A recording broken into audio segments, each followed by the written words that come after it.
class average on the exam was 55.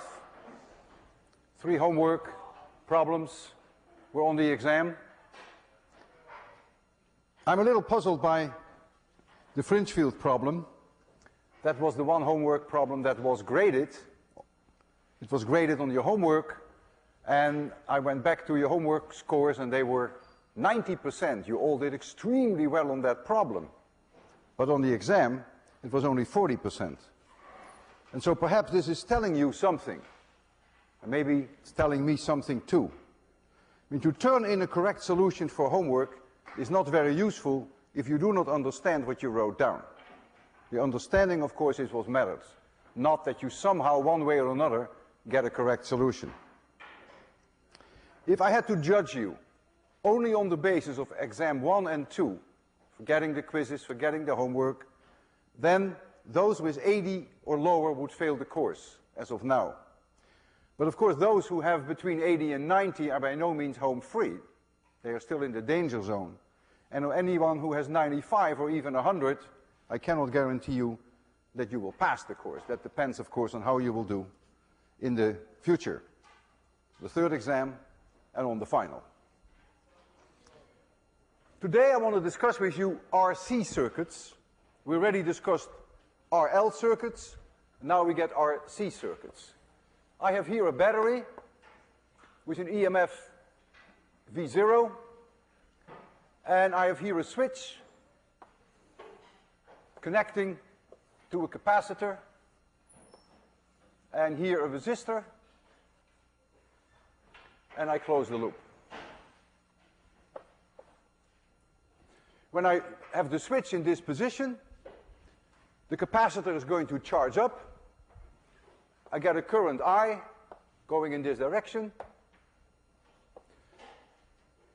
If I call this point A here, and this point P, and this point S, to make sure that we are on the same wavelength, I will call the potential over the capacitor, I will call that VA minus VP. The potential over the resistor is, of course, always I times R, is then V of P minus V of S. The question now is, what is the potential over the capacitor doing as a function of time, and what is the current doing as a function of time as I charge up this capacitor? And your intuition will help you a great deal without any fancy differential equations. It is clear that at t equals 0, the capacitor is not charged. There is no charge on the capacitor. And it will take time to charge the capacitor. So at t equals 0, you expect that the potential over the capacitor is 0. If you make t a little larger than 0, you're going to charge up this capacitor, and so the potential over the capacitor will go up, and therefore the current will go down. And if you wait long enough, we call that infinitely long, then the capacitor will be fully charged. It will have the potential V0 of the battery, and then the current has become 0.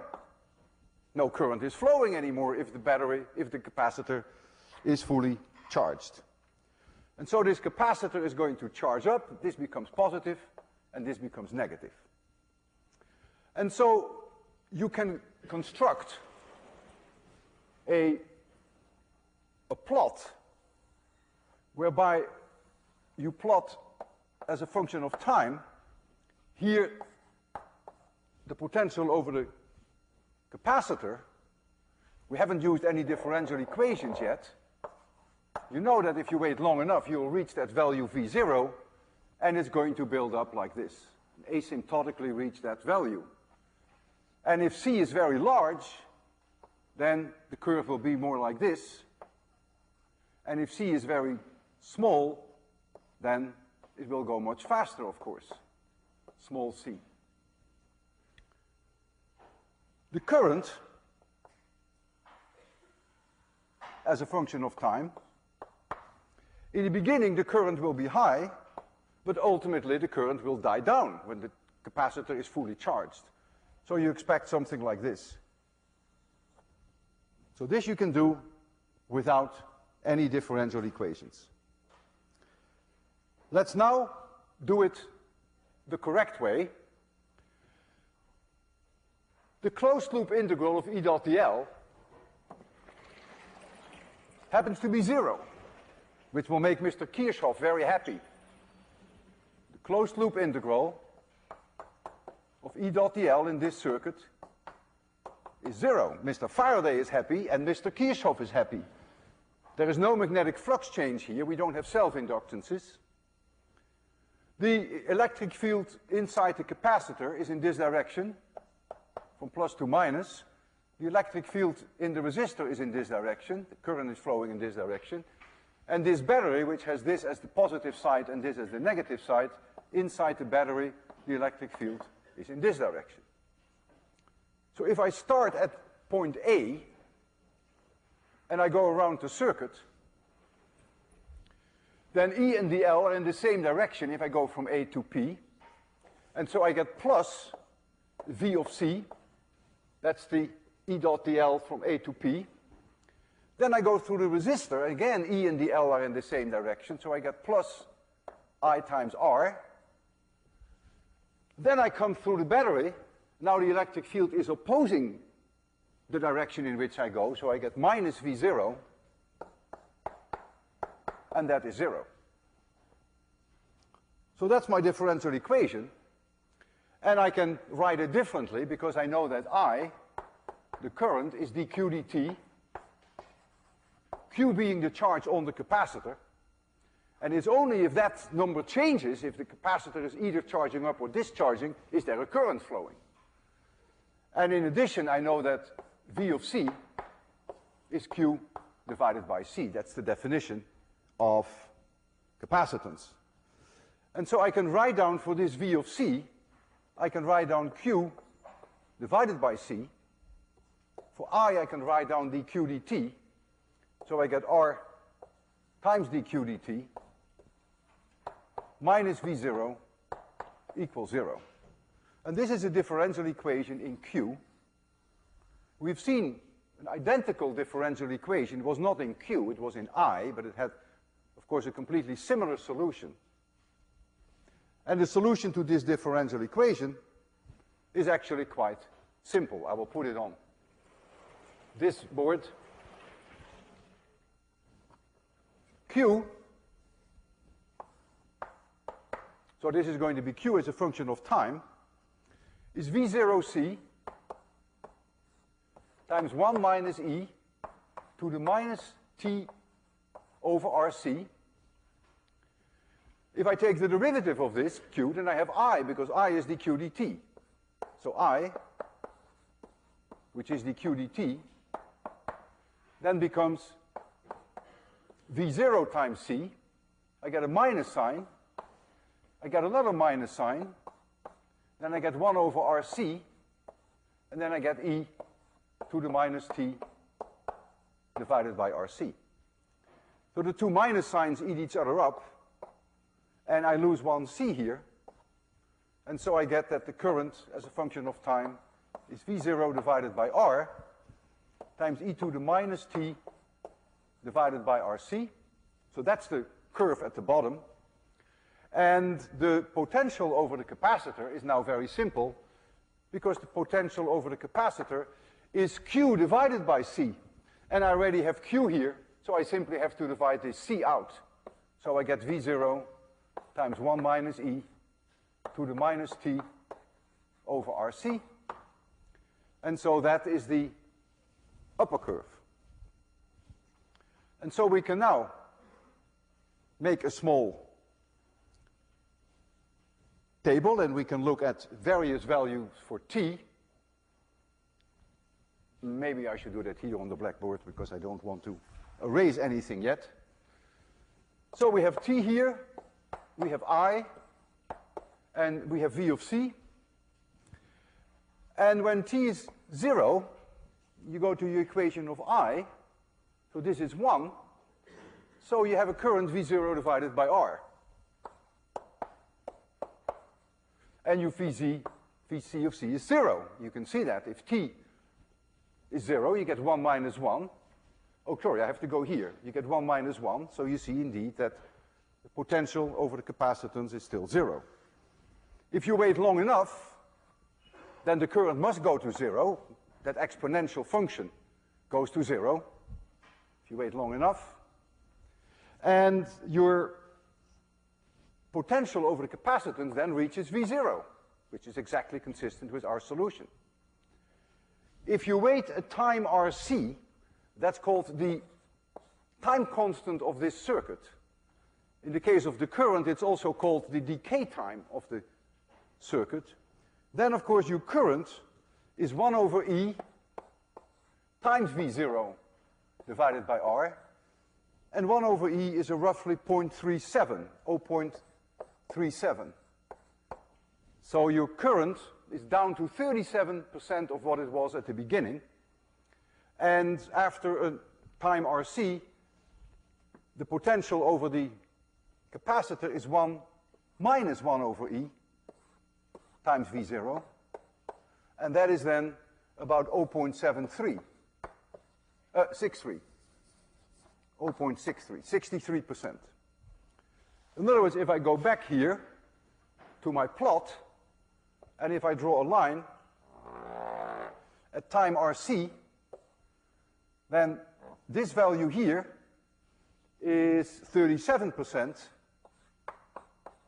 of the maximum, and this value here is then 63% of the maximum. So the solution is rather obvious, very intuitive. And the RC times can vary an enormous amount, as you can imagine, depending upon the values for R and C. If we have here an R and a C, and we want to know what the RC time is, convince yourself that the product of R and C indeed has units of seconds.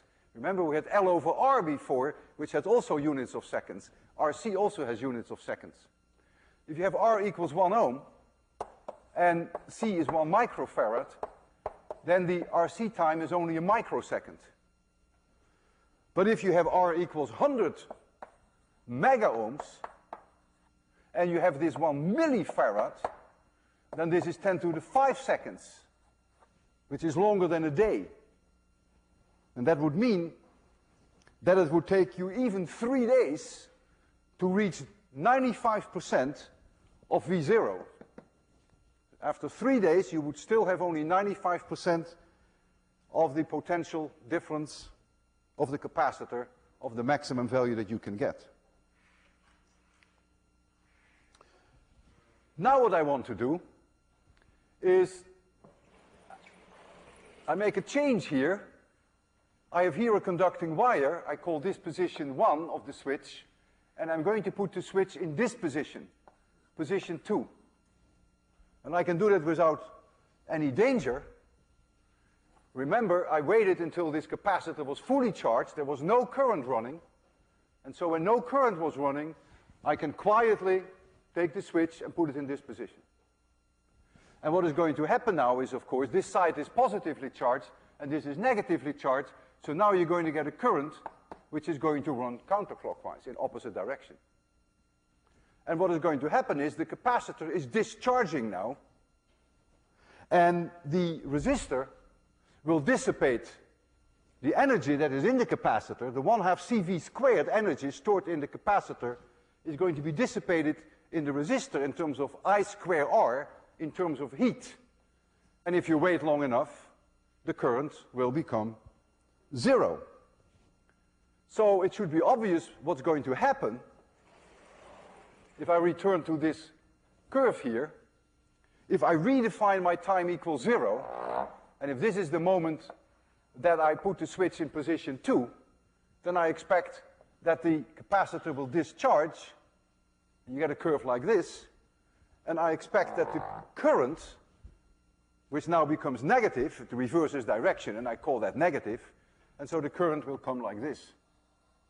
And if you wait long enough, of course, the current will again become 0. You have discharged the capacitor. So if you want the formal solution, you have to go back to the differential equation, and you take this term out, because it's not there. And now you have to solve this differential equation again, which is now utterly trivial. And I would like you to solve that differential equation.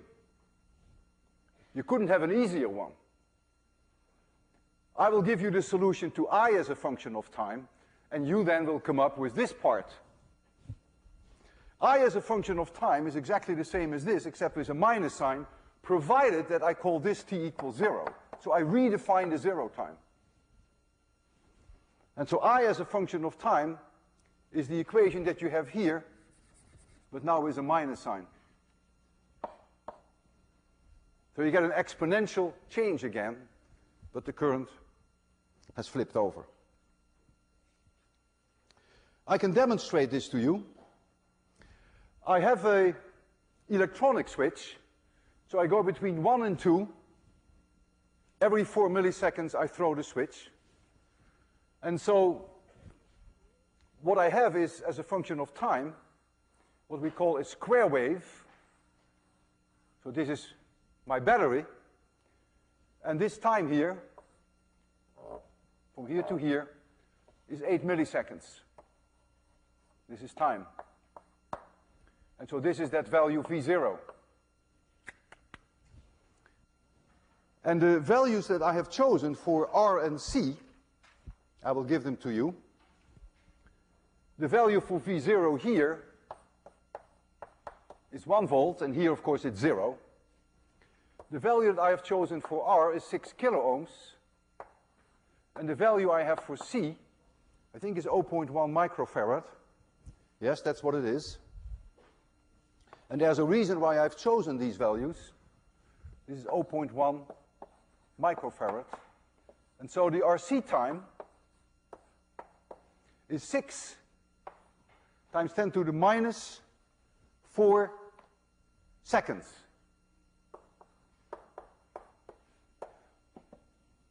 So this is 0.6 milliseconds, which is substantially smaller than 4. And so you can expect that the capacitor becomes almost fully charged in this 4 milliseconds. That's why I chose the RC time substantially smaller than 4 milliseconds. And my setup is such that I can show you the input, the driving voltage of the battery. I can show you this. I can show you then how the capacitor is charged and how the capacitor is discharged with the time constant RC, and also how the current goes through the system. So I can show you also this curve.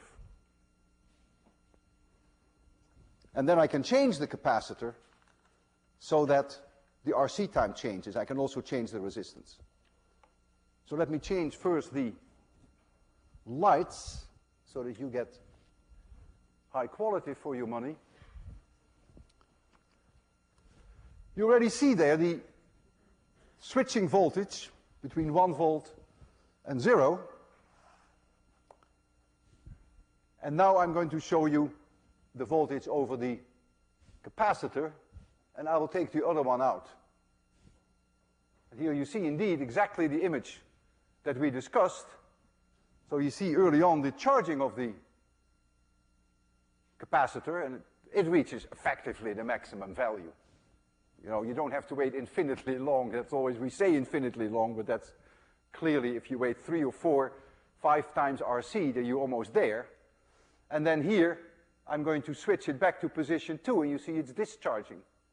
And then it's charging up again and discharging. And now I can also show you the current. You see it on the same plot. As the battery, as the capacitor is charging, you see the current. It's high. But by the time that the capacitor is fully charged, the current is 0. But the moment that I throw the switch to position 2, the current flips direction, becomes negative, and then as the capacitor discharges and heat is dissipated in the resistor, ultimately the current again will become 0. What I can do now is to increase my capacitance by, for instance, a factor of 5. So that would change my RC time to 3 milliseconds. So now there is no way that the battery, not the battery, now there is no way that the capacitor can become fully charged in the 4 milliseconds that it has.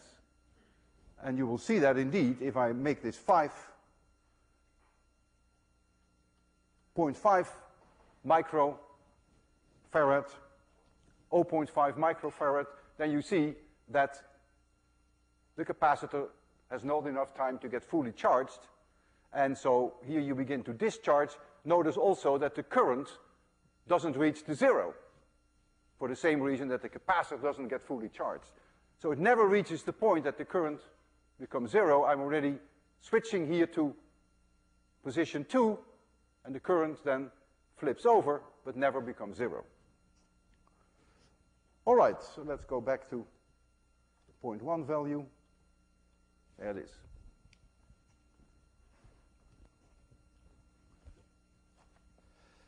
This is easier than LR circuits for the reason that we don't have to deal with Faraday's law. We don't have a non-conservative field, and so it's easier to imagine things because we're dealing with Kirchhoff's law, so potential differences are uniquely defined and don't depend on the path, whereas with Faraday's law, they do depend on the path. So now I want to change to a different subject, which is transformers. Transformers play a very important role in our lives. Transformers are key in many instruments that you use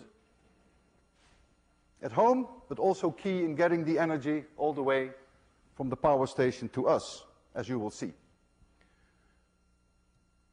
A full understanding of transformers is not easy.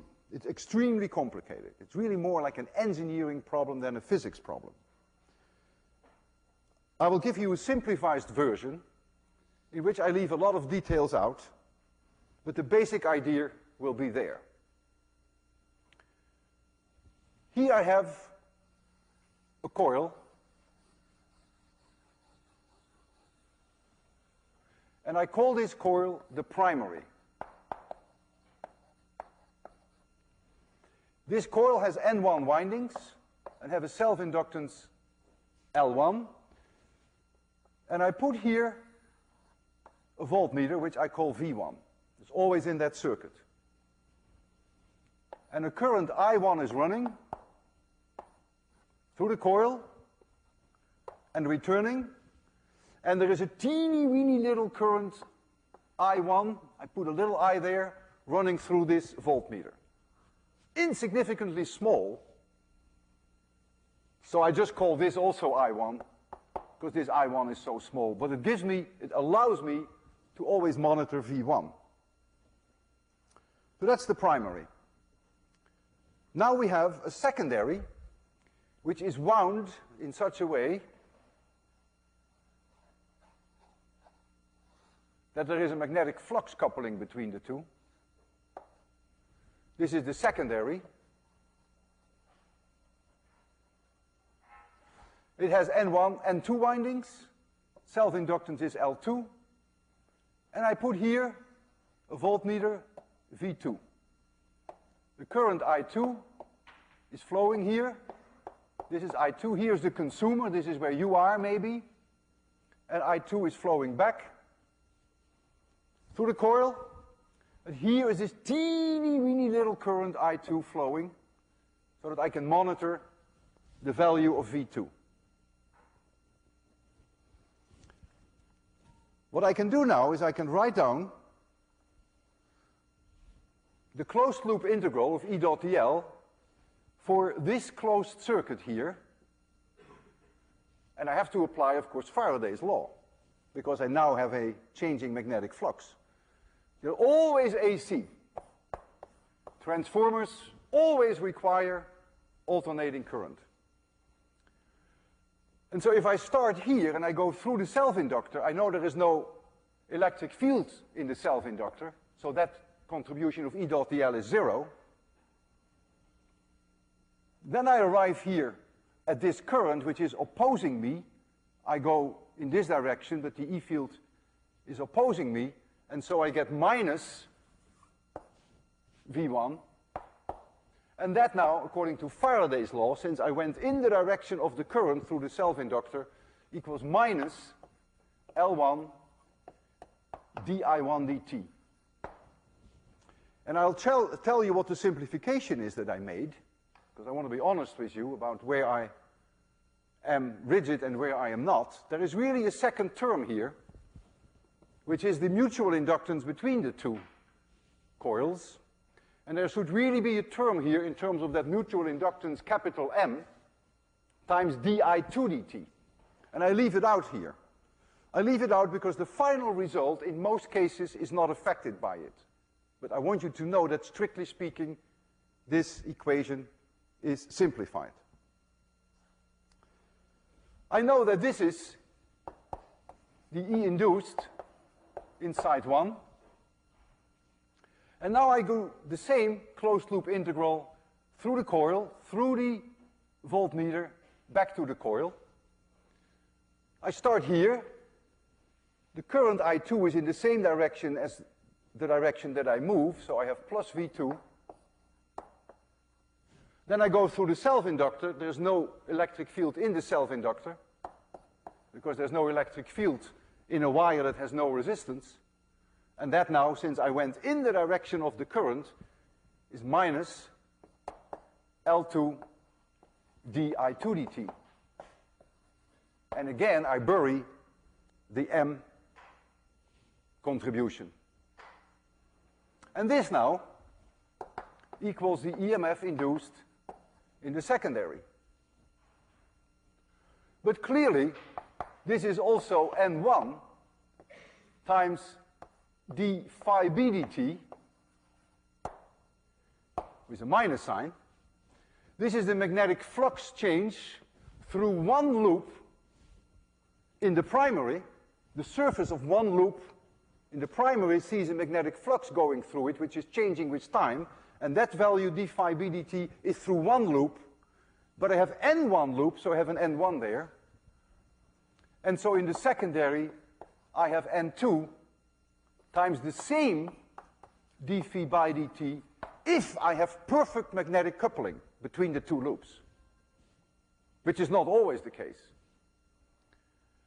And so now you see that I have that V2 over V1, if I take the magnitude, is now simply N2 over N1. That is an amazing result. It tells you that you can make V2 on the secondary side way larger than V1. We call that transforming up by making N2 larger than N1, but you can also make it lower. We call that a step-down transformer by making N2 smaller than N1. When I write down capital V here, you should think of that. It's an alternating current, so you have cosine omega t's in there, or sines omega t's. You should think of this perhaps as the maximum value possible. But of course, that's not important in the concept. But there are always cosine omega t's all over the place. The power station puts the electricity, so to speak, on the line at 300,000 volts. We discussed that earlier, why they do that at such high voltage. So they have a transformer from their generator to transform the potential up to a very high value, to 300,000 volts. When it arrives at Boston, it stepped down to 12 kilovolts. And so there are transformers, which you see, huge transformers, which have a ratio N1 over N2 of 25. So N1 is 25 times larger than N2. So I step it down to 12 kilovolts. But you don't want 12 kilovolts at your home. You want 110, 120 volts at home. So when you look at these power poles outside people's homes, you see again transformers in these power poles, which bring it down from 12 kilovolts to about 120 volts. So there you have a ratio N1 over N2 of about 100.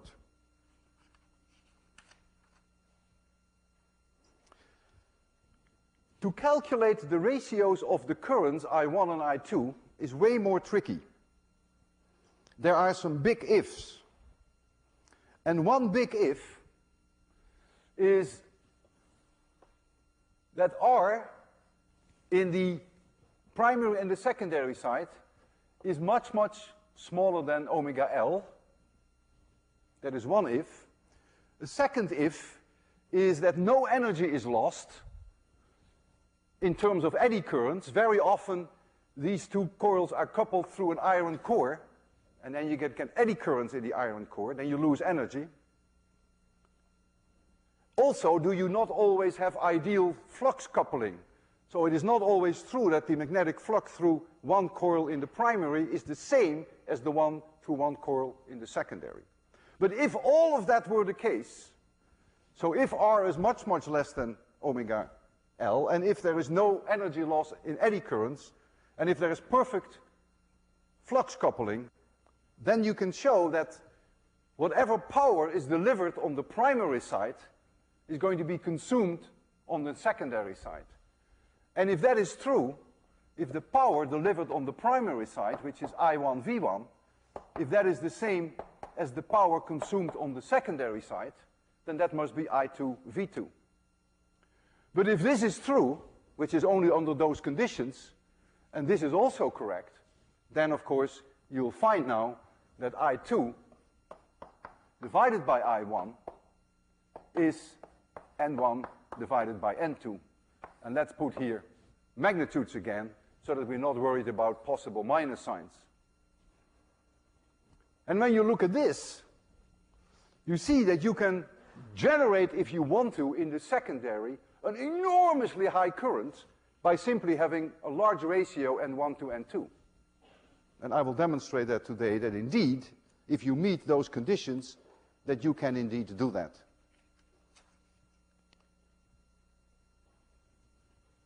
I2 over I1, that's fine. V2 over V1, that's fine. So I will do two demonstrations. The first thing I want to demonstrate is that if I make, oh, that's beautiful. I have to erase something here, or actually I can work on this board here for a while.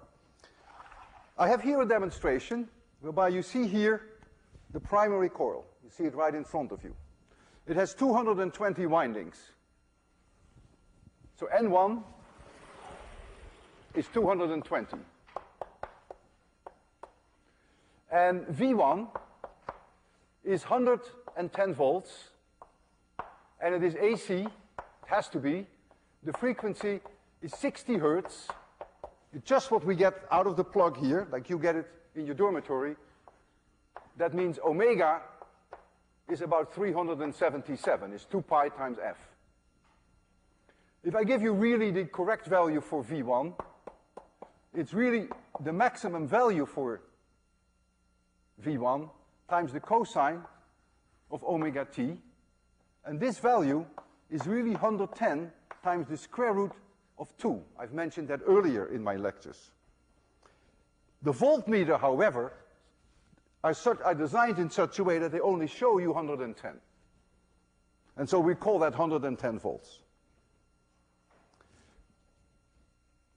I can now make the secondary just one winding. I have a wire that I wrap around once.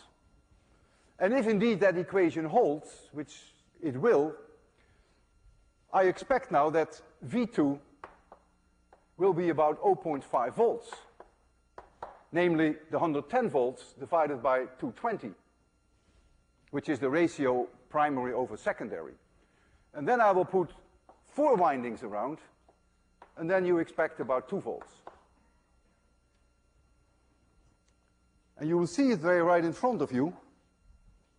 This is where you're supposed to see the reading. I can't see it, but I have to trust you when you give me those values.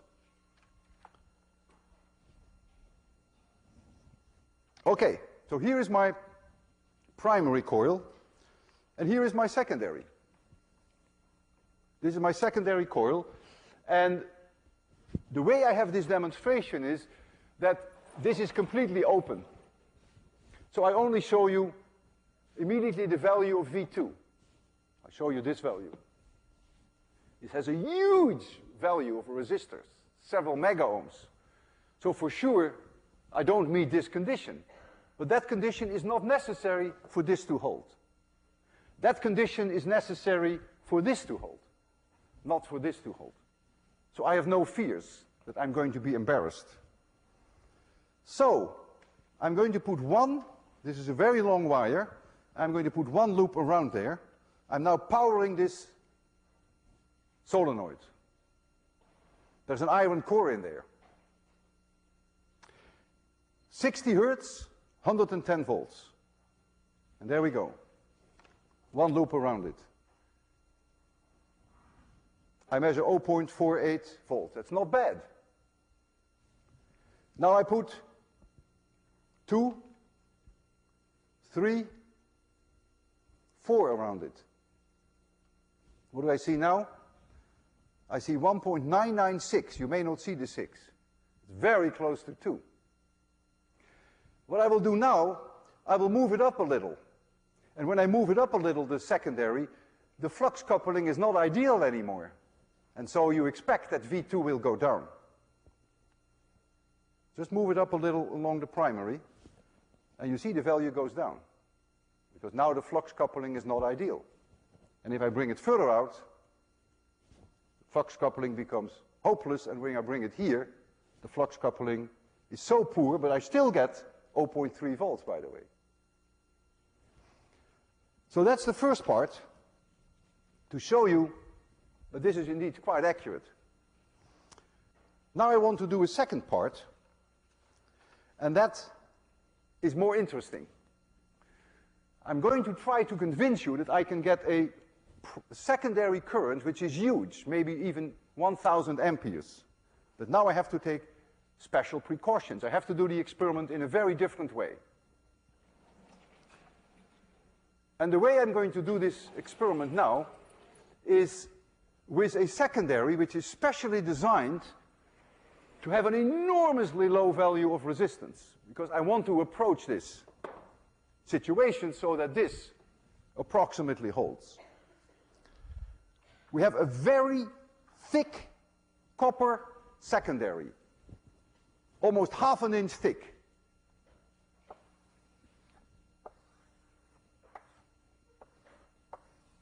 It's like so. This is copper, and I put here a nail, an iron nail, and the resistance of this iron nail is about 4 times 10 to the minus 4 ohms. The self-inductance of this ring, purely geometry, has nothing to do with the kind of material I have, is easy to estimate.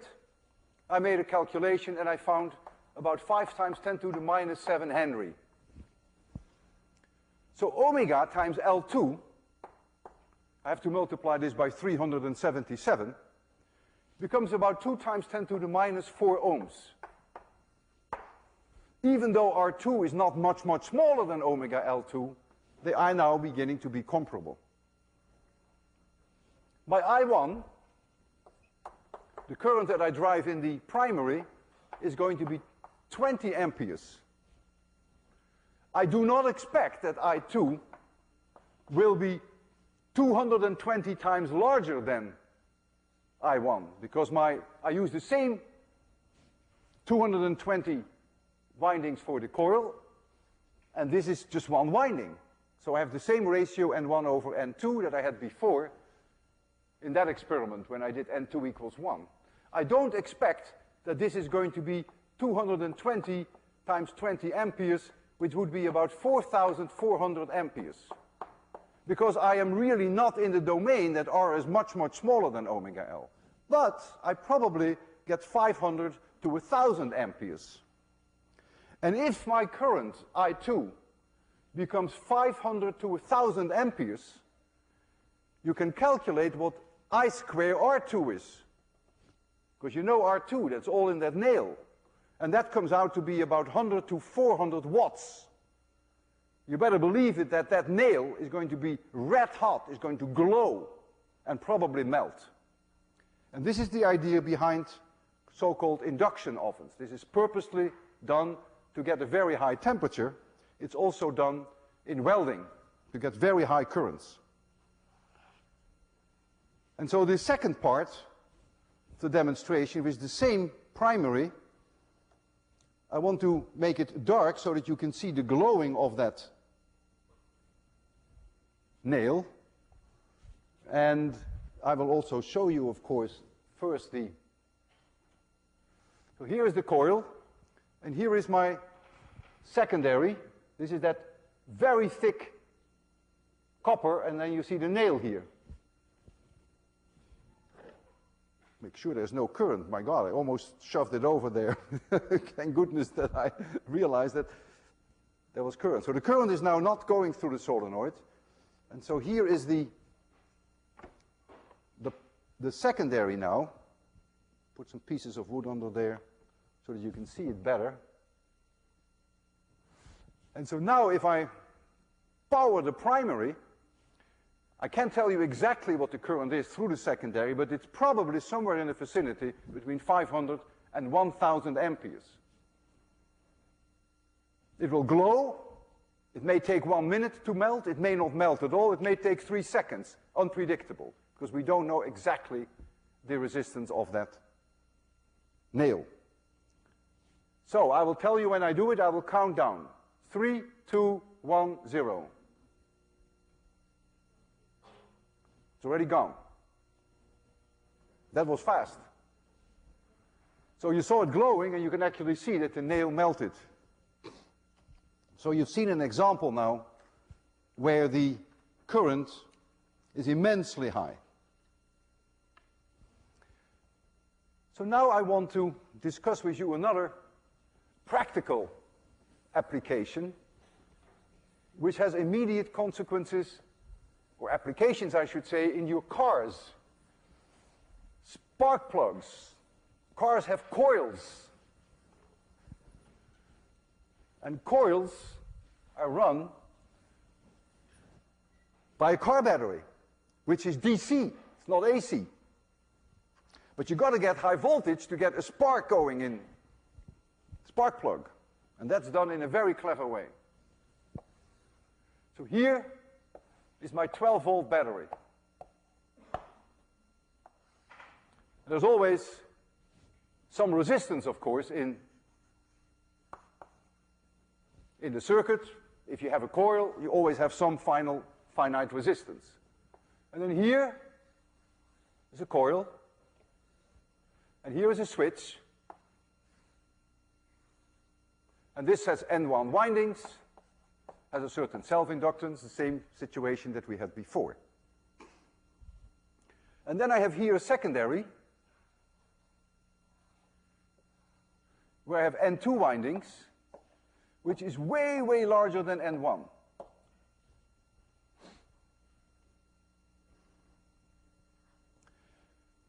I close the switch, a current is going to build up, and the time constant is L over R, seconds. We discussed that before. It's going to build up. And now I'm going to do something extremely cruel. I'm going to open this circuit, open the switch. Imagine what I'm doing. I'm cutting instantaneously the current. The current is going happily, reaches a maximum value after several L over R seconds, and now I open it up. So I get a huge value for dI1 dt. I1 is now the current in the primary. The current, of course, will die down on a timescale L over R, which is the new value for R. And the new value for R is the fact that I open it up, I make the resistance infinitely large here. And if the resistance is infinitely large here, my L over R time goes to 0. So that makes you see indeed why the I1 dt becomes enormous. With a 12-volt battery, you can easily get several hundred volts EMF now, because the I1 dt will, of course, create an EMF, an induced EMF in that circuit, because you get a d phi dt. You get an enormous change in the magnetic flux here, which is directly coupled to the current. And that induced EMF could be several hundred volts. But now look at the secondary. The secondary has an N2 which is way larger than N1. So the induced EMF in the secondary is very roughly N2 over N1 times the induced EMF in the primary. That was the ratio that we had earlier, the V2 over V1, remember, was N2 over N1. So now I get in the secondary an absolutely horrendous potential difference. I could get up to 1,000,000 volts if I want to. In your cars, that is not necessary. It is enough in your cars that you get here something like 10 kilovolts. And that will comfortably give you a spark over your spark plug. And so what is happening with your car, without you realizing it, there is a circuit that closes and opens and closes and opens and closes and opens. And it's only when you open it that you get this pathetic high voltage here and that the spark flies over. And if you run your engine at 3,000 RPM and you have a 4-cylinder, that happens 200 times per second. But it is the braking that does it. And I can demonstrate this to you. We have a very special spark plug. Maybe it should not be called spark plug. It's a beautiful device. You'll see it all the way over there. And we have there a situation whereby we don't even know what N2 over N1 is. This is ancient work of art, probably built in the 19th century, or maybe early 20th century. We think that N2 over N1 is at least several thousand, but let's say it is 10 to the third, but it could be way higher than that, we don't know. And we run it with a car battery, just like your car, 12 volts. We let the current build up in the primary, just like we have here, and then in a very cruel way we open the primary, and we create in the secondary up to 300,000, 400,000, 500,000 volts. And then what you will see a spark fly over here at 300,000, 400,000, 500,000 volts. You can draw a spark over a distance of 10 centimeters easily, because all you have to do is get above 3 million volts per meter, which is the breakdown electric field. And this is what I want to show you now. And for that, I also have to make it a little dark, because if you want to see sparks, of course, you want to make it a little dark. So this is the way we are going to do it. Maybe you want to take a look at that beautiful coil first. It's there. So this is the whole setup. Here you see the car battery there, just 12 volts. And here you see the secondary. This is the open end of the secondary, those two little balls that I have there. And all of this is enclosed. We cannot measure very much. And so now I will change the lights for you.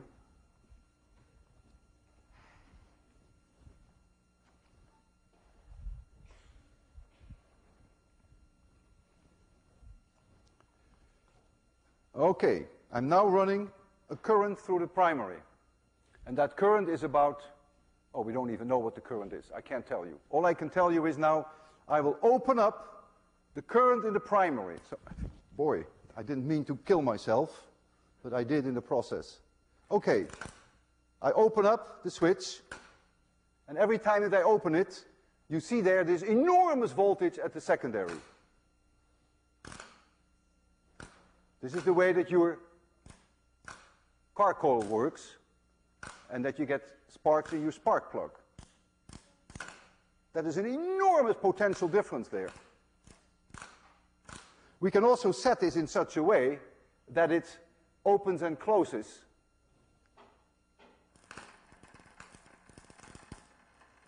without my having to do it manually.